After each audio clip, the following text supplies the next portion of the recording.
Hi, welcome back to Consider This. I'm Melissa Idris.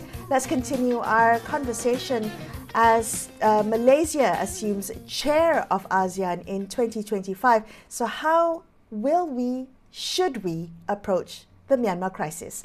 Let's ask Professor Emeritus Johan Saravanamuthu, Adjunct Professor at University Malaya's Asia-Europe Institute. Professor Johan, thank you so much for being on the show with me. So Malaysia is going to assume the ASEAN chair in 2025. I'm wondering, what would you like to see Malaysia as chair prioritize in addressing the Myanmar crisis? Yeah, thanks, Melissa, for inviting me to share my thoughts on this. I have actually looked a little bit into this myself, and I think Malaysia would have a very significant role in terms of carrying on what has already been sort of started in a way, initiated by particularly the Indonesian period when Indonesia was chair of ASEAN. This was a year back before Laos took over as chair, and the kind of I think policies I would like to see Malaysia carry forward is this multi-track, multi-level engagement with all the key stakeholders, not just with the SAC.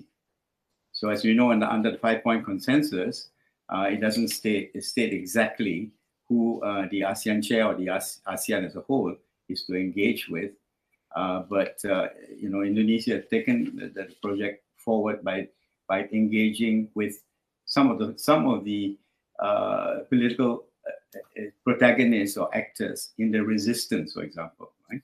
In Myanmar's political situation today is called the resistance, resisting the military junta, which is now represented by the SAC. So I think we should definitely continue the engagement with the NUG, the National Unity Government, and the NUCC, which is the larger platform consisting of all the various resistance forces in Myanmar, including the ethnic revolutionary organizations. Okay, all right. Let's explore that a little bit further. That's interesting. If we were to think about Malaysia engaging all these different stakeholders, not just, as you say, the State Administration Council, but also the National Unity Government of Myanmar. When we think about these different actors, engaging these different actors involved, what are the sensitivities, what are the nuances and the dynamics at play? How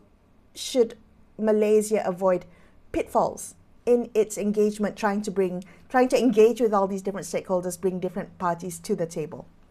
Yeah, I understand exactly what you mean. Of course, the Myanmar state at the moment is a highly contested state, right?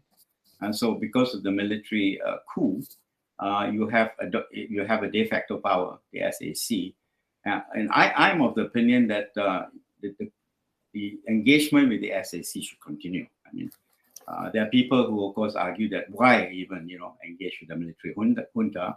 They are the culprits. We should not be even engaging with them. But I don't take that view. I think ASEAN accepts the fact that it is the de facto power, and we should continue that engagement. But at the same time, it's really important for us to deal with the different groups. Of course, as you correctly point out, there are certain dynamics. Even within the resistance, there are different sorts of forces. I cannot go into great detail here. Of course, it will take a very long time. But clearly, you have the NUG, which was the National Unity Government formed after the election. And it was the NLD, National League of Democracy, that won the election. But now they've grouped together other groups, other contenders, including opposition parties who had not won the election into this thing called a National Unity Government. So that's one level of engagement. Another level of engagement is with the ethnic armed organizations who are mounting insurrections against the state.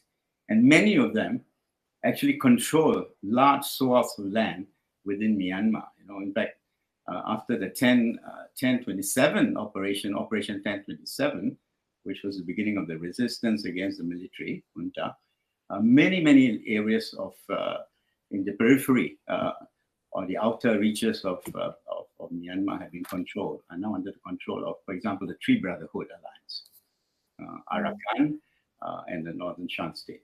So that's those are the kinds of issues that Malaysia's chair deal with. Indonesia, I think, that did a good job. Right. What you cannot do maybe is to bring them all into one round table. You can't, because this is not yet the time for doing that.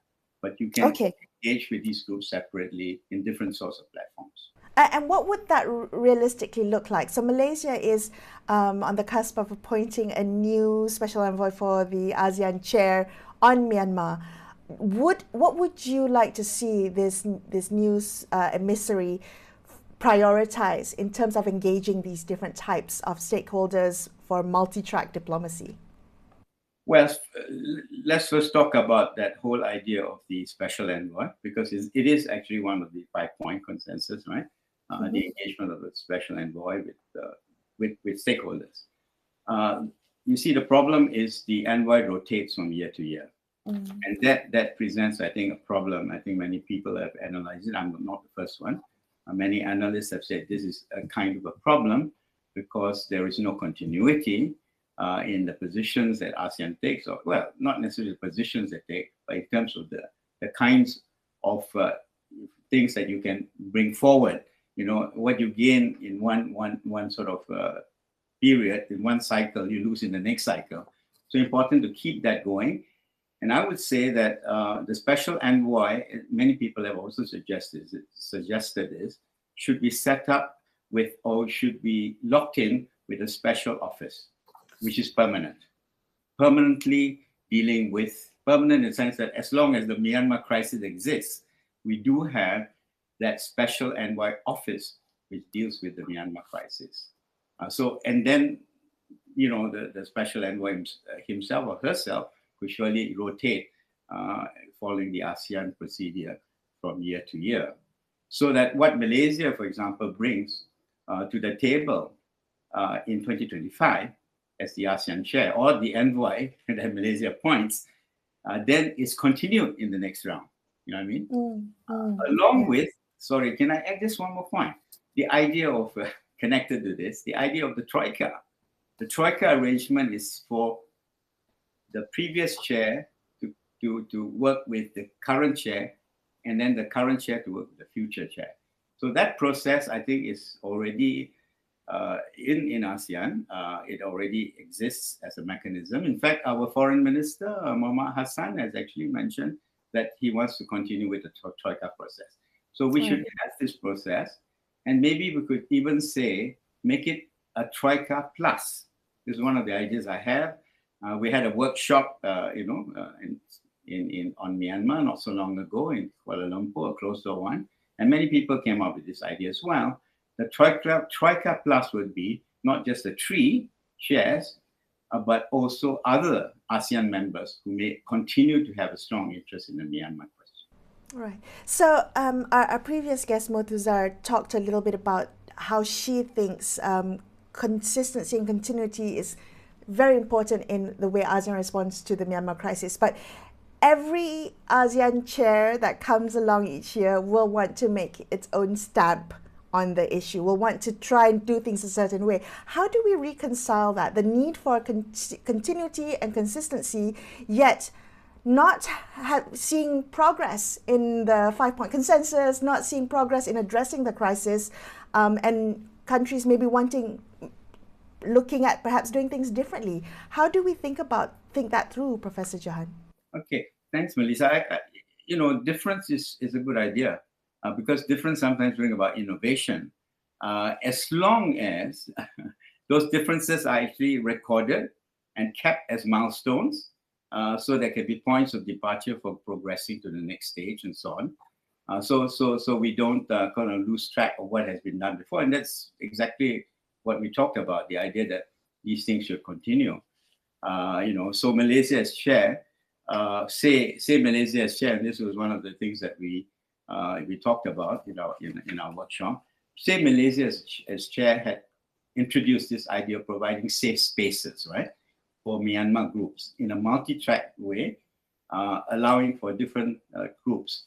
The NUCC, that also maybe the ethnic groups, as well as maybe civil society, groups, to have their own discussions, and in safe spaces, which means they do not come under the glare of publicity, they do not get surveilled by the military and so on.